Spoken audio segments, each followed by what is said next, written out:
my daddy wasn't arrested. He was just detained. 1996 was a genuinely strange year for animation. Studios were throwing serious money at new ideas. Networks were locked in a fierce battle for Saturday morning television slots. And kids sitting in front of their TVs had more cartoon options than any generation that came before them. But here's the thing about having too many options. It means a lot of them simply do not make it. Don't get too excited, knuckleheads. It costs $20 to get in. Chump change, Ross. My daddy makes that in tips. Some of these shows walked in with major budgets, recognizable names, and concepts that looked great on paper. And still they were gone before most kids even knew they existed. Killed by bad ratings, choked by production costs, buried by network politics, or just wiped out by plain bad timing. Every single show on this list got canceled before it ever had a real shot at finding its audience. They did not get a second chance. They did not get a farewell episode. They just disappeared. Check this. We could get in free by donating a bag of canned goods for the homeless. I'm your host at Retro Secrets Vault, and today we are counting down 10 of the most forgotten cartoons that 1996 quietly erased from history. From shows that were genuinely ahead of their time, to concepts so bizarre they probably should never have existed, to one entry at number 1 that carries a real-life story more dramatic than anything that ever aired on screen. Let's get into it. Number 10, Waynehead. Let me drop some knowledge on your dumb self. The hydrant of doom is the cause of all bad luck. Kicking things off at number 10 is Waynehead, one of the most personal and unconventional animated series to ever land on kids' WB. The show was created by Damon Wayans, and it drew directly from his own childhood experiences. The story followed a young boy named Damie Wayne, growing up in poverty in the Chelsea neighborhood of Manhattan. What immediately set Waynehead apart from everything else airing at the time was how honest it was willing to be. Damie had a club foot, a condition pulled straight from Damon Wayans' own real life. This was not a show built around superpowers or gadgets or fantasy worlds. There were no explosions. There was no over-the-top action. Instead, Waynehead built its entire identity around something far more difficult to pull off in animation: imagination and resilience as the real tools for surviving a difficult childhood. Damie used his daydreams as an escape from the hardships of his real life, and that emotional foundation made the show genuinely unlike anything else on Saturday morning television at the time. The voice cast was stacked with serious talent. Orlando Jones, Marlon Wayans, Sean Wayans, Kim Wayans, Gary Coleman, and John Witherspoon were all part of the project. That is not a small list for an animated series. Waynehead premiered on October 19, 1996, and ran for 13 episodes before it was canceled. According to Damon Wayans himself, Warner Brothers told him the show was not black enough and not funny enough to justify keeping it on the schedule. The network later claimed it simply suffered from low ratings. Either way, Waynehead disappeared quietly and unfairly. For the viewers who actually caught it during its brief run, the show is remembered as one of the most heartfelt and ahead-of-its-time cartoons of the entire decade. A show that deserved better than what it got. Number 9, Cave Kids. Oh, it's also the Giant's expressway to us.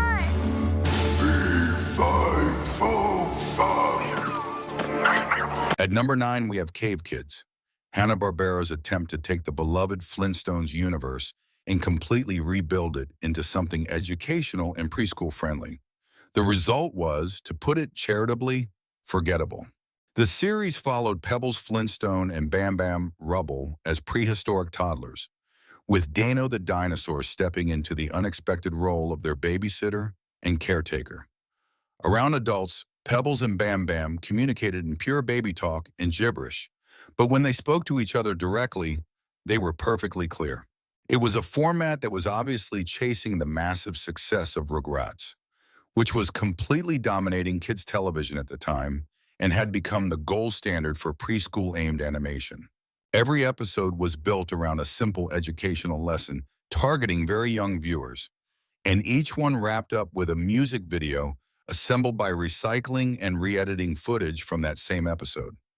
That particular creative shortcut tells you everything you need to know about where the production priorities actually were. But the most puzzling decision the show made was in its character lineup. Pebbles, Bam Bam, and Dino were the only Flintstones characters present in the entire series. Fred, Wilma, Barney, and Betty were completely absent throughout. Stripping out the core cast removed most of what made the Flintstones worth watching in the first place, and audiences felt that absence almost immediately. Cave Kids aired just 8 episodes before disappearing entirely, making it one of the shortest runs in the entire history of the Flintstones franchise. A show that tried to borrow an iconic name without understanding what made that name iconic in the first place. Number 8, Mighty Ducks, the animated series. Besides, it's better if the world knows you're superheroes. It is? Well, sure. Think of all the merchandising.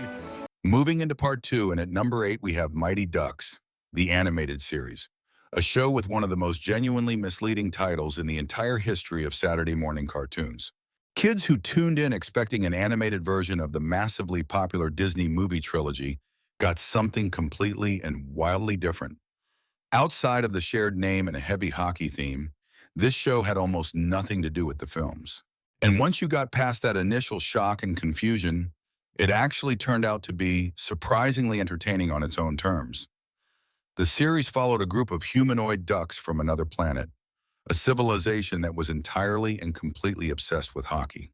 When an evil force known as the Dragonars seized control of their world, a small team of rebel ducks managed to fight back, only to get pulled through a dimensional portal during the chaos of the final battle. They crash-landed in Anaheim, California, set up a secret base beneath the Anaheim Pond Arena, formed an actual hockey team as their cover identity, and continued their fight against the Dragonars while searching for any way back to their home world.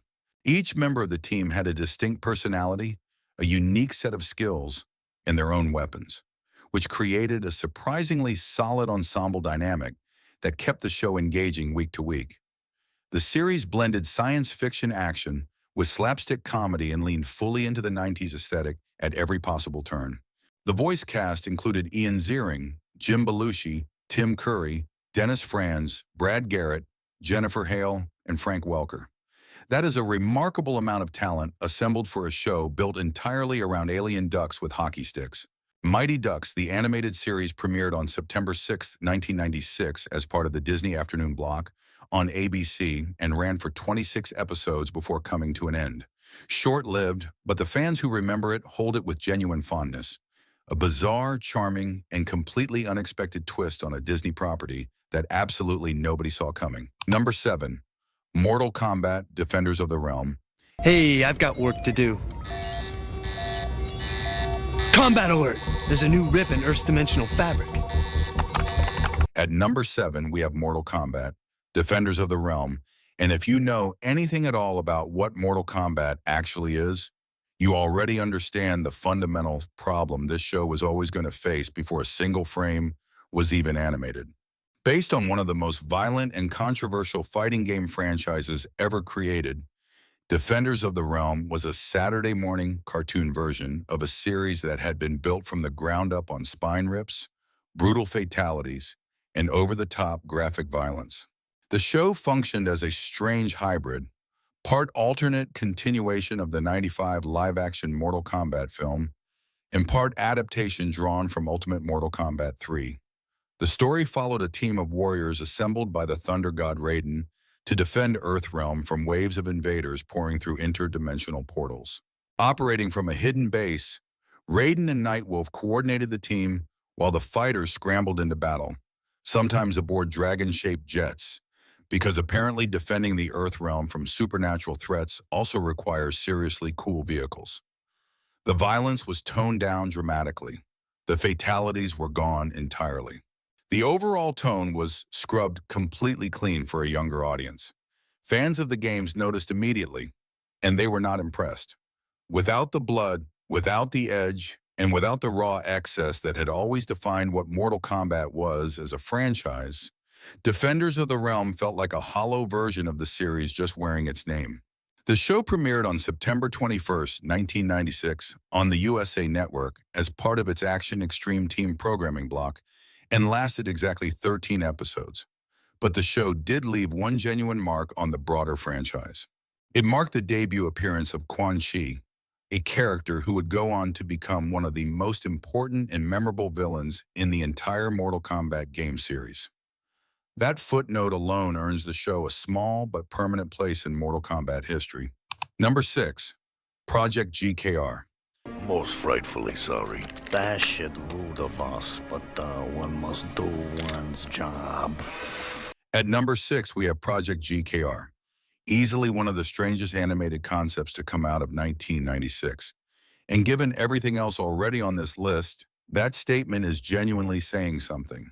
The show centered on GKR, which stood for Genetically Kinetic Experimental Research, an artificial shape-shifting creature created by the villainous Mr. Moloch to function as a living weapon. Before the project could be completed, GKR was rescued by a cyborg named Lady Macbeth and her dinosaur companion, Noah. The rescue left GKR with severely limited intelligence and almost zero control over his own constantly shifting and unpredictable powers, which created an ongoing nightmare for his rescuers as the three of them tried to stay one step ahead of Moloch and survive long enough to figure out what to do next. The show did not just lean into chaos. It built its entire identity around it, episode after episode. The voice cast read like a greatest hits collection of 90s animation talent. Billy West, known for his iconic work on Doug, Ren and Stimpy, and Futurama, Cree Summer from Tiny Toons and Rugrats, Charlie Adler from Rocko's Modern Life, and Real Monsters. Jim Cummings, the legendary voice behind Winnie the Pooh and Tigger, and Brad Garrett rounding out the ensemble. That is an extraordinary group of voices for any animated series. Project GKR premiered on CBS on September 14, 1996, and ran for 13 episodes. Despite solid ratings and a genuinely original premise, the show became a direct casualty of tightened FCC regulations. CBS failed to get it classified as educational and informational content under the new broadcast standards, and that failure sealed its fate. When CBS canceled its entire Saturday morning cartoon lineup in 1999, Project GKR went down with the ship along with everything else. Number 5, Quack Pack, welcome to part 3. Who's that guy?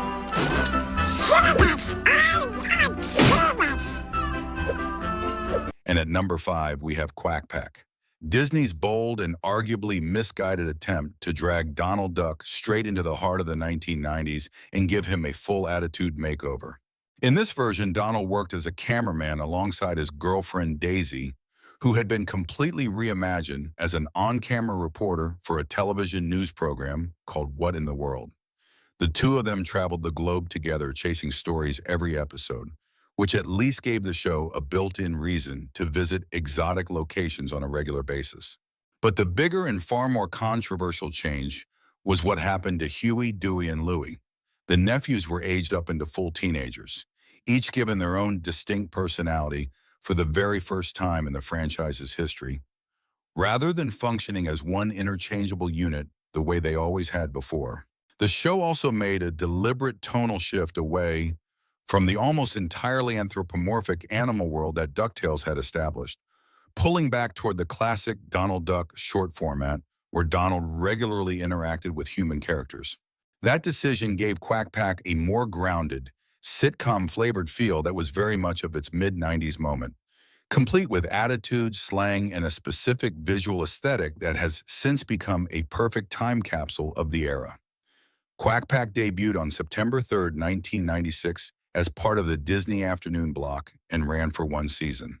It never came close to reaching the cultural heights of DuckTales, but for anyone who grew up watching it, Quack Pack remains a fascinating and very specific artifact of what 90s Disney animation was willing to experiment with. Number 4, Road Rovers. A missing dog case. You know, just trying to update the files. I'm an expert on missing dogs. Let me see. Hey, don't mess with my stuff, okay? It's private. At number 4, we have Road Rovers, a cartoon that genuinely sounds like it should be a parody of something, but was played with complete sincerity.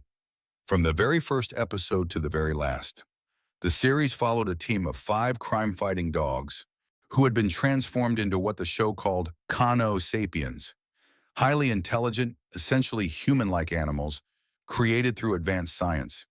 Each dog lived as the pet of a different world leader, and when a serious global threat emerged, they were brought together to form the Road Rovers and defend the planet.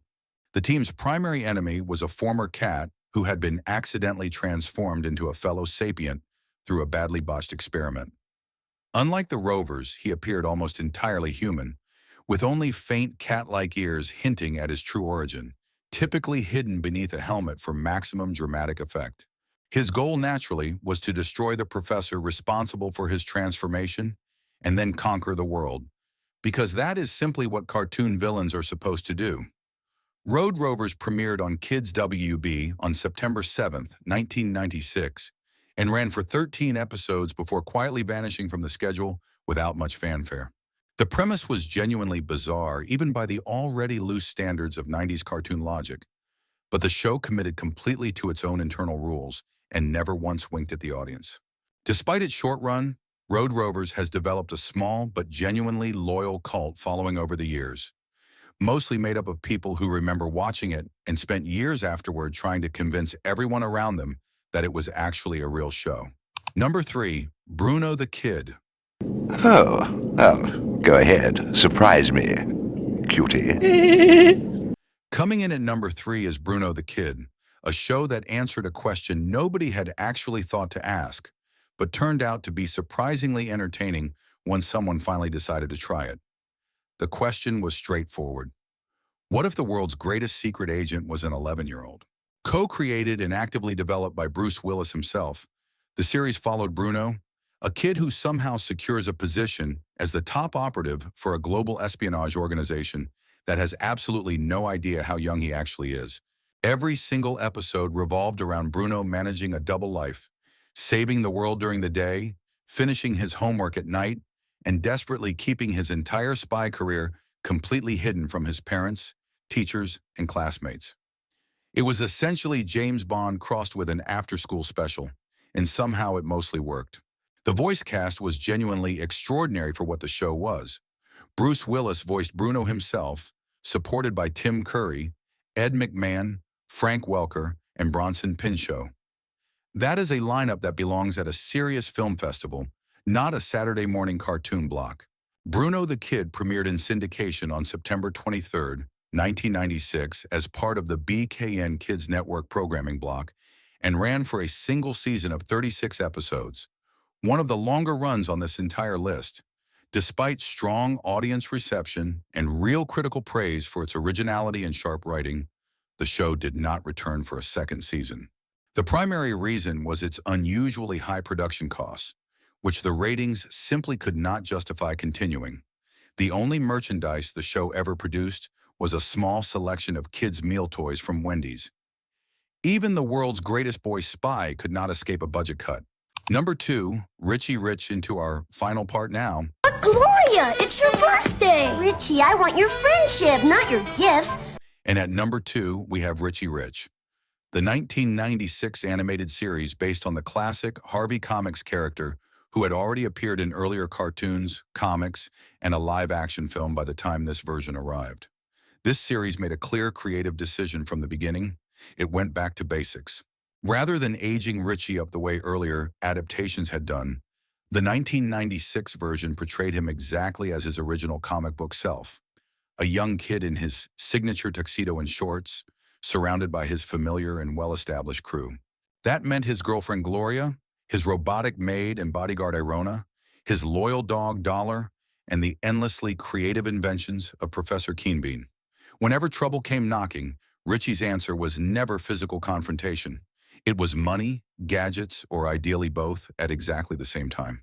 The series premiered in syndication on September 14, 1996, and ran for a single season of 13 episodes. To fill out its runtime, the show incorporated a rotating selection of Harvey Comics shorts, including the Harvey Girls and Herman and Catnip, giving the overall package a nostalgic, retro animation showcase quality that set it apart from typical Saturday morning fare. Unlike the earlier Hanna-Barbera version of the character, this one felt like a genuine tribute to the original source material rather than a forced modernization of it. It did not last long, But for devoted fans of classic Harvey comics, the 1996 Richie Rich felt like exactly what it was always meant to be. A faithful and affectionate return to the character as he was originally imagined. Number 1, Siegfried and Roy, Masters of the Impossible. If that tiger has even an ounce of bewitchment in her, I want the beast taken alive. And at number 1, the most fascinating and genuinely unforgettable short-lived cartoon that 1996 had to offer, we have Siegfried and Roy, Masters of the Impossible. Based on the legendary Las Vegas magic duo, who were famous worldwide for their breathtaking illusions and their iconic white tigers and lions, this animated series took their real-life personas and transported them completely into an original fantasy realm called Sarmodi. In this world, Siegfried functioned as a master illusionist, Roy served as a highly skilled animal trainer, and Roy's white tiger Manticore accompanied them as a constant companion and partner. The three of them found themselves inside a mystical kingdom where they joined forces to battle evil demons using a combination of stage magic and animal-assisted combat. Because apparently, that is a completely reasonable and logical strategy for dealing with supernatural threats. The series was produced by DIC Entertainment and premiered on Fox Kids on February 19, 1996. What makes the production history genuinely interesting is that it was originally developed as a direct-to-video animated film, but was restructured into 4 television episodes with the hope that strong performance might justify a full series order. Siegfried himself was reportedly confident in the project at the time, telling the Las Vegas Sun that this was only the beginning of something much larger. It was not. The show failed to generate enough audience interest to cover its extremely high production costs, and the planned expansion never moved forward. 4 episodes, that was all it ever got. But the most extraordinary aspect of this show's story has absolutely nothing to do with ratings or budgets or network decisions. Manticore, the white tiger featured throughout the series, was the very same animal involved in the real-life 2003 on-stage incident that effectively and permanently ended Siegfried and Roy's performing careers. The duo later maintained publicly that the tiger was not attacking Roy, but was actually attempting to help him after sensing something was wrong. It remains one of the strangest and most sobering footnotes in the entire history of animation. A reminder that sometimes the true story that follows a canceled cartoon ends up being far more dramatic than anything that ever made it onto the screen. And that is a wrap on 10 of the most short-lived cartoons that 1996 quietly tried to erase from history. Some of these shows were genuinely ahead of their time and deserved far longer runs than they received. Some were direct casualties of budget pressures and shifting network politics that had nothing to do with their actual quality. And honestly, a few of them probably got exactly the fate they earned. But every single one of them represents a real moment in animation history. A moment that is far too easy to forget and far too interesting to simply ignore. If you grew up watching any of these, drop a comment below and let us know which one you remember. And if you are here because you love digging up the forgotten corners of pop culture history, make sure you are subscribed to Retro Secrets Vault, because there are plenty more buried chapters of cartoon history still waiting to be uncovered. We will see you in the next one.